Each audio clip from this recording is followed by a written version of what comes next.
जफरुल्ला। जफरुल्ला, ये आप पत्थर को क्यों मार रहे हैं भाईजान? इसने क्या जुल्म किया है जो आप इसको मार रहे हैं? जुल्म नहीं किया है भाईजान, ये पता है यहाँ सांप बहुत ज्यादा हैं, बेशुमार यहाँ सांप हैं।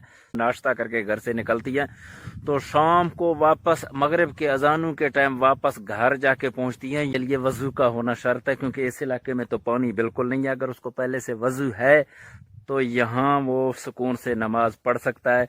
वो बिल्कुल ये पानी पी ही नहीं सकता। अगर पिएगा तो उसको पेचिस लग जाएंगे, उसका पेट खराब हो जाएगा। इस अस्सलाम वालेकुम जी, सारे नए हो, ठीक हो सारे? उम्मीद है सारे ठीक ही होंगे, राजी होंगे, मौज में होंगे, बढ़िया सेफ अपने अपने घरों में होंगे और अल्लाह की रहमत में होंगे। मैं आज आया हुआ हूँ को सुलेमान तो मुनबुजदार आली पीरी और झगड़दी के इलाके में। आपको ये इलाका दिखाता हूँ। जिन भाइयों ने अभी तक मेरा चैनल सब्सक्राइब नहीं किया वो बराए मेहरबानी मेरा चैनल सब्सक्राइब करें, लाइक करें, बेल आइकन का बटन दबाएं और ज़्यादा से ज़्यादा शेयर करें ताकि हर आने वाले वीडियो आप तक बर वक्त पहुँच सके।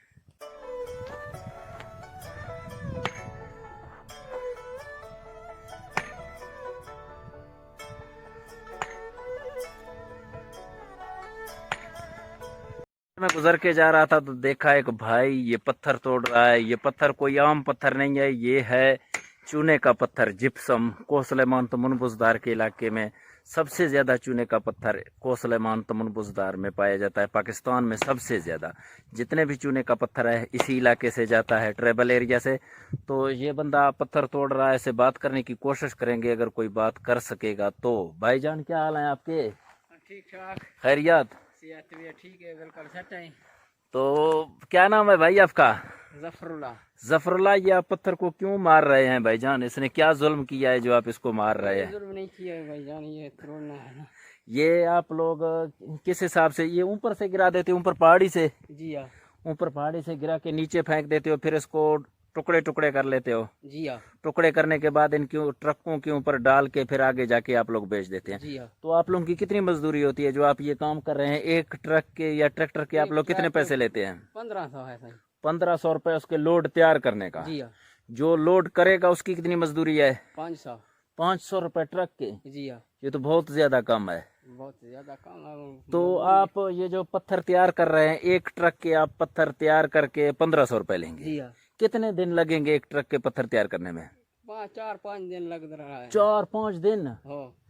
तो फिर तो इसके मुकाबले में मजदूरी है ही नहीं। तो दिन के ज्यादा से ज्यादा 200-300 रुपए मजदूरी बन रही है। मजदूरी जो कोई नहीं करता। और ये काम भी बहुत ज्यादा मुश्किल है, कोई आसान काम नहीं है।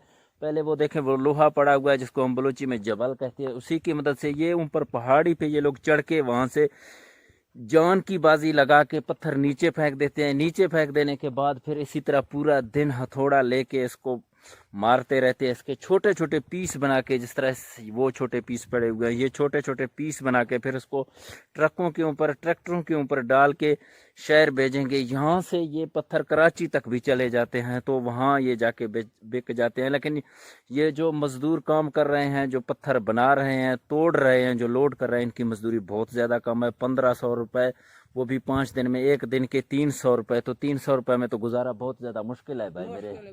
तो आप कोई और काम कर लेते? और काम नहीं। अच्छा, ये जिस जगह की ये पत्थर हैं, जिसकी ज़मीन है, वो उसको कितना मुआवजा मिल रहा है? जिसकी ज़मीन से मतलब जिसकी पहाड़ियों से पत्थर नीचे गिरा रहे हो? वो 1000 रुपया के। 1000 रुपये उसके हैं? जी हाँ। यानी कि 1000 रुपये मालकाना है। इसके अलावा 1500 रुपये पत्थर तैयार करने के हैं एक ट्रक के, 500 रुपये लोड करने के हैं। तो एक ट्रक वाला जो आगे जाके दे आता है उसको कितना प्रॉफिट हो जाता है, कोई पता है? उसको कोई पता कोई नहीं, वो टन का हिसाब है। अच्छा, वो टन्नू के हिसाब से बिक जाता है। तो आप यही काम करते हैं? इसके अलावा भी आप कोई काम करते हैं? कोई काम नहीं करते हैं? कोई काम नहीं। तो ठीक है भाईजान, बड़ी मेहरबानी, आपका बहुत बहुत शुक्रिया, आपने वक्त दिया। अल्लाह आपको खुश रखे।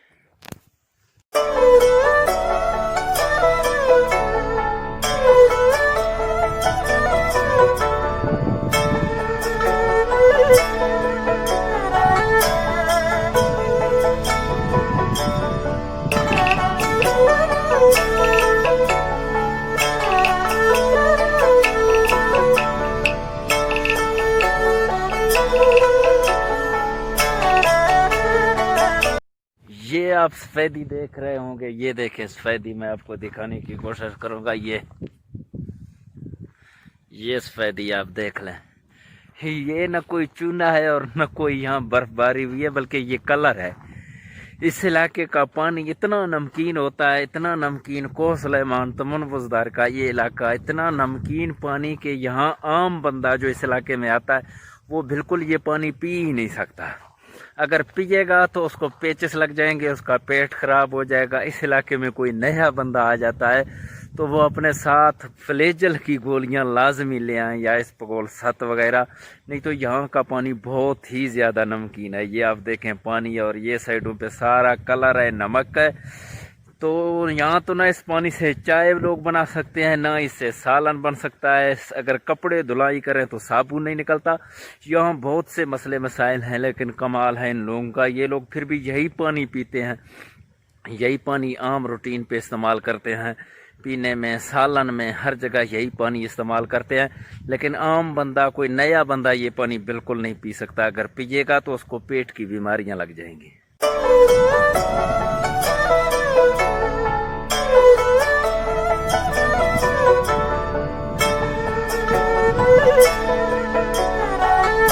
आप देख रहे हैं टॉप के ऊपर बिंदर टॉप है। यहाँ से तकरीबन कम से कम पैदल चलने पे, आम रूटीन पे अगर बंदा पैदल चले तो कम से कम 2 घंटे लगते हैं। अगर साथ खोते हों तो कम से कम 5 से 6 घंटे लगते हैं। वहाँ ऊपर से नीचे औरतें उतर के सुबह आके इसी जगह पे पानी भर के जाती हैं। यानी कि सुबह जब वो नाश्ता करके घर से निकलती हैं तो शाम को वापस मगरिब के अजानों के टाइम वापस घर जाके पहुँचती हैं। यहाँ से पानी ले जाके ऊपर ले जाते हैं। खोतों के ऊपर 2 कैन और 1 कैन अपने सर के ऊपर रख के औरतें यहाँ जाती हैं।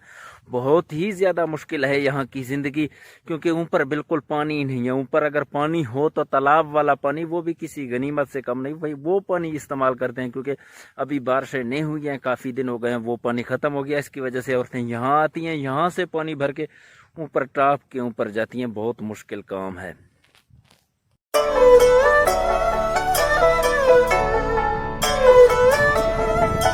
है नहीं, बहुत मुश्किल से इस चढ़ाई के ऊपर चढ़ के आ गया हूँ। ये आप देखें, और आगे भी मजीद चढ़ाई है और इस तरह का रास्ता है। ये पगडंडी टाइप मुकम्मल ये इलाका ऐसी तरह है। यहाँ मोटरसाइकिल बिल्कुल एहतियात से चलानी पड़ती है। अगर थोड़ी सी मस्ती की या तो फिर धड़म से बंदा नीचे गिर जाता है पहाड़ी से, या खुदा न खास्ता अगर मोटरसाइकिल का नुकसान हो गया तो वो तो अजाब ही है यहाँ के लिए। तो अभी आगे का सफ़र मेरा जारी है, आगे चलते हैं, मज़ीद बातें करेंगे आगे जाके। अभी टाइम होने वाला है गालबन 3:30 का, 4 होने वाले हैं।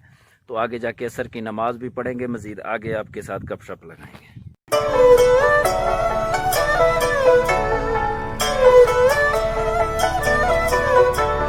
चढ़ाई चढ़ के मैं अभी आगे जा रहा था तो मुझे रास्ते में मस्जिद नज़र आ गया। ये वो मस्जिद है।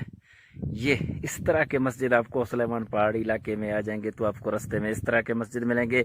पत्थरों की 4 दीवारी दे के बीच में एक मसल्ला रख दिया जाता है। यहाँ से कोई मुसाफिर गुजरता है, मुसाफिर के लिए वज़ू का होना शर्त है, क्योंकि इस इलाके में तो पानी बिल्कुल नहीं है। अगर उसको पहले से वज़ू है तो यहाँ वो सुकून से नमाज पढ़ सकता है। अभी मैं गुजर के जा रहा था, मुझे वज़ू है, इस वजह से मैं यहाँ रुक के अभी नमाज पढ़ूंगा। इस तरह के मस्जिद में इबादत करने का, नमाज पढ़ने का एक अलग ही सुकून है। तो अभी मैं नमाज पढ़ूंगा, नमाज पढ़ने के बाद फिर आगे अपना सफ़र जारी रखूंगा। अल्हम्दुलिल्लाह मैंने नमाज पढ़ ली, अभी मैं मस्जिद के अंदर मौजूद हूँ। ये है छोटा सा मस्जिद, पत्थरों का बना हुआ।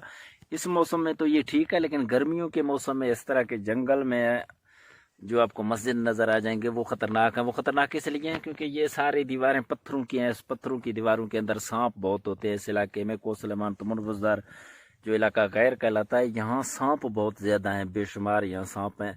तो हर साल बहुत से ऐसे लोग होते हैं जो सैकड़ों की तादाद में होते हैं जिनको सांप काटते हैं, और बीच में बहुत से ऐसे हैं जो सांप के काटने से मर भी जाते हैं। तो इस मौसम में, तो सर्दियों के मौसम में ये बहुत ज़बरदस्त है। यहाँ रुक के बंदा नमाज पढ़ लेता है। ये है मस्जिद, और ये पत्थर जो है ना किबले की रुख को ज़ाहिर करता है। और ये इस साइड पे है इसका ये दरवाज़ा, और ये चटाई, और चटाई के साथ ये मैं आपको दिखाता हूँ। ये पत्थर पढ़ने के लिए किसी ने रख दिए हैं कि यहाँ बैठ के बंदा विरद सुकून से पढ़ सकता है। तो अभी मैंने नमाज़ पढ़ ली। नमाज़ पढ़ने के बाद अभी एक दफ़ा फिर मैं अपने सफ़र को आगे जारी रखता हूँ। मज़ीद आगे आपसे गपशप होगी। इस तरह चढ़ाई चढ़ना मुश्किल है मोटरसाइकिल पे, उसी तरह उतरना भी बहुत ज़्यादा मुश्किल है। एक दफ़ा मेरा मोटरसाइकिल यहाँ पंचर हो गया।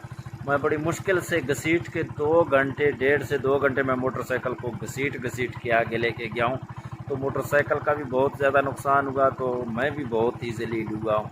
तो यहाँ चढ़ाई उतरना बहुत ज़्यादा मुश्किल है। खुदा न खास्ता अगर ब्रेकें फेल हो गई हैं तो धड़ाम से शॉर्टकट बंदा डायरेक्ट नीचे पहुँच जाता है, पहाड़ी से गिर जाता है। तो यहाँ दोनों ब्रेकें कंट्रोल करनी पड़ेगी, एक ब्रेक से काम नहीं चलता और बिल्कुल कछुए की चाल से नीचे उतरना पड़ता है। ज़रा भी तेज़ी दिखाने की कोशिश की तो बहुत ही मुश्किल होगा। लेकिन ये उन बंदों के लिए है जो इस इलाके में नए हैं, जो यहाँ के मुकामी हैं, तो वो इस तरह स्पीड से नीचे उतर जाते हैं जैसे ये कोई हाईवे, मोटरवे, रोड हो, इस तरह वो नीचे उतरते हैं। लेकिन हमारे जैसे बंदों के लिए यहाँ उतरना और चढ़ना बहुत ज़्यादा मुश्किल है।